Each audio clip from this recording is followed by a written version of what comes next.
Welcome. If you've ever hidden a contact in Gmail and now need to unhide them, you're in the right place. Today, I'll guide you through the new and easy steps to unhide someone on Gmail using your PC. Let's get started.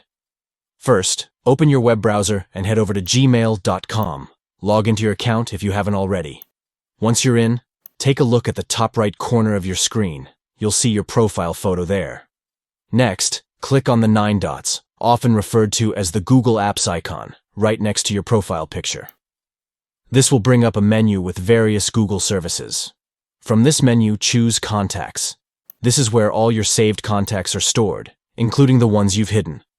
Once you're in the Contacts section, look for the side menu on the left. Here, you'll see several options. Click on Other Contacts. This will show you a list of all the contacts that aren't currently visible in your main contact list, including those you've hidden. Now, it's time to find the hidden contact you want to unhide.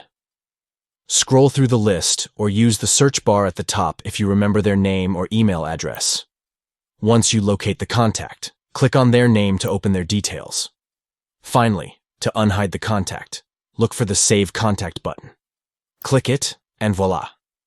Your contact is now restored to your main contact list. And that's it. You've successfully unhid a contact in Gmail. Remember, it's always good to keep your contacts organized so you can easily find them when you need to. If you found this tutorial helpful, make sure to like and subscribe for more tips and tricks. Thanks for watching, and happy emailing.